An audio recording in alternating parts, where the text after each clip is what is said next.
Suatu ketika, seseorang bertanya kepada Gus Mendem begini, Gus, kenapa ajaran kasih Kristen kok sampeyan sebut sebagai ajaran terkutuk? Gus Mendem menjawab, karena ajaran itu diciptakan oleh manusia yang suka mengutuk, didukung pula oleh kroni-kroninya yang suka menjadi manusia terkutuk. Yang bertanya heran, kenapa bisa begitu? Gus Mendem melanjutkan, ini cuma sedikit contoh saja, begini. Tidak ada satu kata pun dalam Mazmur, Taurat, atau Injil yang menyebutkan bahwa Taurat adalah sebuah kutukan. Tapi di antara surat-suratnya ke jemaat Galatia atau Galatian, Paulus menegaskan bahwa hukum Taurat dalam kitab yang dihimpun oleh Musa berdasarkan firman Tuhan dipastikannya sebagai kutukan Tuhan kepada umat manusia. Dia mendefinisikan kutuk yang tidak pernah ada itu begini. Karena semua orang yang hidup dari pekerjaan hukum Taurat berada di bawah kutuk. Sebab ada tertulis, terkutuklah orang yang tidak setia melakukan segala sesuatu yang tertulis dalam kitab hukum Taurat. Itu ditulisnya dalam Galatia 3 ayat 10. Nah, bermodalkan sebaris kalimat itu, kemudian secara cerdik ia menggunakan nama Abraham untuk menghasut semua pengikutnya agar tidak perlu lagi mematuhi segala perintah dan larangan Tuhan yang tertulis dalam kitab Taurat. Kecuali, perhatikan ini, kecuali perintah wajib kepada jemaat gereja untuk setiap bulan setor 10% dari penghasilan mereka ke gereja masing-masing, guna menjamin kocek para petinggi gerejanya tetap menggelembung sepanjang waktu. Kewajiban yang diekstend dari kitab Taurat ini, jika tidak dituruti, sangat boleh jadi akan melahirkan kutukan-kutukan lain kepada jemaat yang tidak mematuhi doktrin ini. Aneh bukan? Perintah dan larangan Tuhan yang mereka anggap memberatkan dicampakkan begitu saja ke tong sampah. Sementara yang menguntungkan mati-matian mereka pertahankan.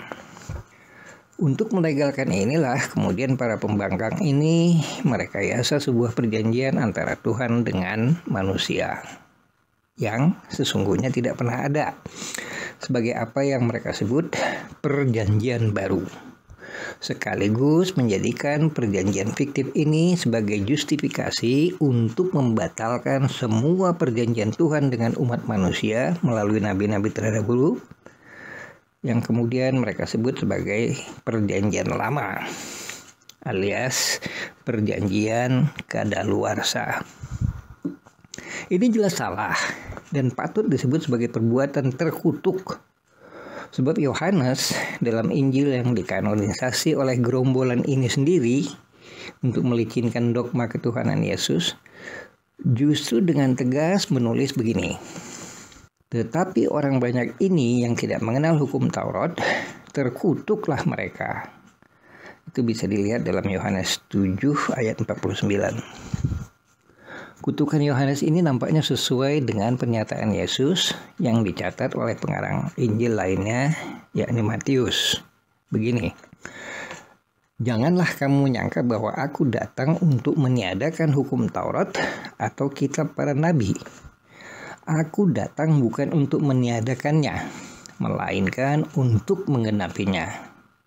Sesungguhnya selama belum lenyap langit dan bumi ini, satu iota atau satu titik pun tidak akan ditiadakan dari hukum Taurat sebelum semuanya terjadi.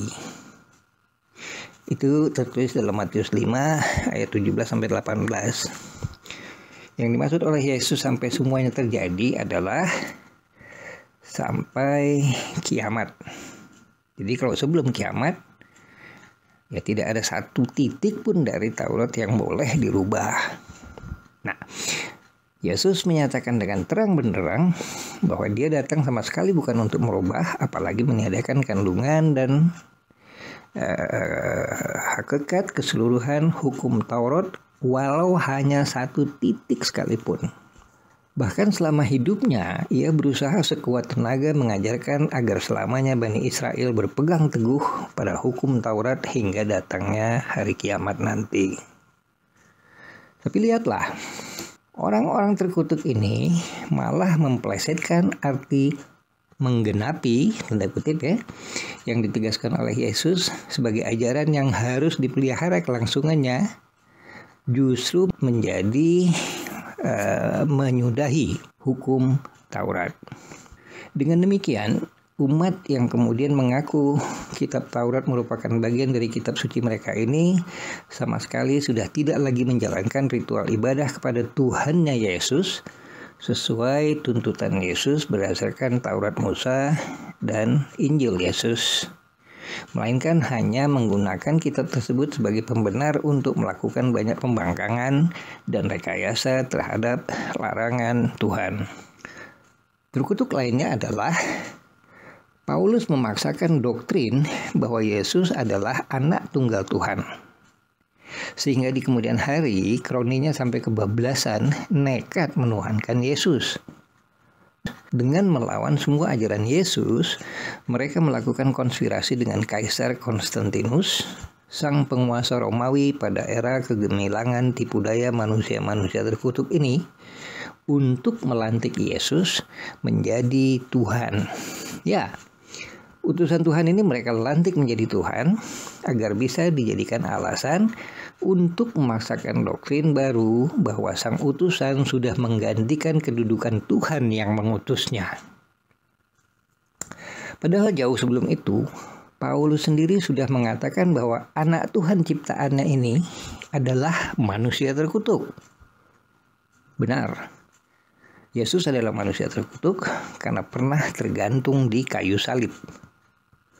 Bukan hanya itu, Yesus juga divonisnya sebagai manusia paling terkutuk yang pernah ada karena telah menjadi tumbal untuk menanggung kutuk Taurat terhadap seluruh umat manusia.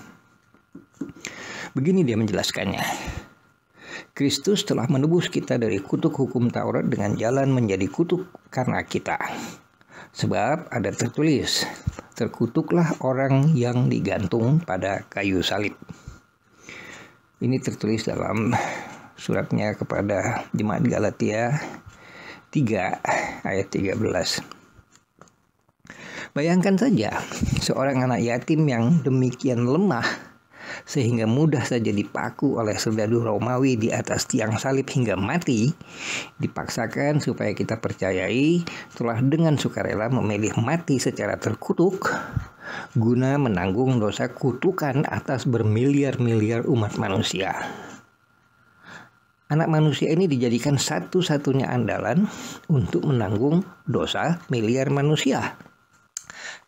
Ini jelas adalah perbuatan yang dikutuk oleh Tuhannya semua nabi-nabi terdahulu, termasuk tentu saja oleh Tuhannya Yesus, seperti tertulis dalam kitab mereka. Beginilah firman Tuhan. Terkutuklah orang yang mengandalkan manusia, yang mengandalkan kekuatannya sendiri, dan yang hatinya menjauh daripada Tuhan. Itu tertulis dalam kitab Nabi Yeremia 17 ayat 5. Terkutuk berikutnya adalah ini. Entah bagaimana ceritanya, tapi Paulus dan kroninya berhasil meyakinkan pengikut mereka bahwa dalam mewartakan Injil, Yesus dipercaya tidak pernah menerima wahyu atau firman Tuhan melalui malaikat seperti umumnya pada nabi-nabi terdahulu dan nabi sesudahnya. Apalagi sampai membawa-bawa kitab bernama Injil. Padahal dalam kitab-kitab perjanjian baru yang mereka himpun sendiri ada tertulis begini. Wahyu 14 ayat 6. Dan aku melihat seorang malaikat lain terbang di tengah-tengah langit, dan padanya ada Injil yang kekal untuk diberitakannya kepada mereka yang diam di atas bumi, dan kepada semua bangsa dan suku dan bahasa dan kaum. Ayat ini mudah kita pahami sebagai berita bahwa Tuhan mengirimkan firman-Nya melalui malaikat untuk disampaikan kepada Bani Israel yang terdiri atas 12 suku bangsa, termasuk melalui dan tentu saja kepada Yesus. Artinya, karena Yesus adalah anak manusia seperti yang sering kali ditegaskannya sendiri, maka ia juga menerima wahyu dan firman Tuhan melalui malaikat. Dan karena disebutkan pula bahwa malaikat Tuhan tersebut membawa Injil, maka tentu saja ini berarti bahwa jauh sebelum keempat Injil pilihan Kroni Paulus dikanonisasi, sebenarnya sudah ada Injil yang asli, yaitu Injil yang dikabarkan oleh malaikat kepada Bani Israel melalui Yesus. Tapi tahukah kalian apa kata Paulus tentang fakta ini? Dia menulis begini: tetapi sekalipun kami atau seorang malaikat dari surga yang memberitakan kepada kamu suatu Injil yang berbeda dengan Injil yang telah kami beritakan kepadamu, terkutuklah dia. Itu tertulis dalam Galatia 1 ayat 8. Artinya, sekalipun ada Injil yang berasal dari Tuhan sendiri dan dibawa turun ke bumi oleh malaikat, Paulus tetap tidak mau tahu dan menganggap Injil yang dikabarkannya lah yang benar. Sedangkan Injil dari Tuhan adalah Injil terkutuk. Nah, baru sampai di sini saja rasanya kita sudah mendapati demikian banyak kutukan yang melekat pada prinsip-prinsip utama ajaran kasih ini, bukan? Atau jika kita buatkan ringkasannya, maka sisi lain dari ajaran Paulus yang nampaknya luput dari perhatian pengikutnya adalah sebagai berikut. Pertama, seluruh firman Tuhan dalam kitab Taurat adalah kutuk. Kitab Taurat yang kedua adalah kitab suci terkutuk. Ketiga, Musa, nabi yang menghimpun firman Tuhan ke dalam kitab Taurat, adalah manusia terkutuk. 4. Umat Paulus yang mempercayai Taurat sebagai kutuk adalah manusia-manusia terkutuk. 5. Dana perpuluhan dari jemaat yang dinikmati oleh para rohaniawan gereja adalah dana terkutuk. 6. Yesus yang di belakang hari ternyata dituhankan oleh umat Paulus adalah manusia terkutuk. 7. Mengandalkan Yesus yang manusia sebagai penebus dosa seluruh umat manusia adalah perbuatan terkutuk. 8. Injil asli yang diantarkan oleh malaikat Tuhan kepada bangsa-bangsa Israel melalui Yesus adalah Injil terkutuk. Malaikat yang ke-9 maksud saya, malaikat yang mengantar dan mengajarkan Injil kepada Yesus adalah malaikat terkutuk. 10. Tuhan yang disembah oleh Yesus adalah Tuhan terkutuk. 11. Yesus yang dipaksa menggantikan posisi Tuhan yang disembahnya adalah Tuhan terkutuk. 12. Apalagi? Ya, jika baru sebentar saja sudah sedemikian banyak kutukan dalam ajaran Kristen, lantas untuk mengisi urutan ke-12 tadi, ajaran kasih Paulus pantasnya diberi nama sebagai ajaran apa coba? Apapun jawabannya, hendaklah segenap bangsa menjawab serta berkata, amin. Jelas ya? Begitu adanya.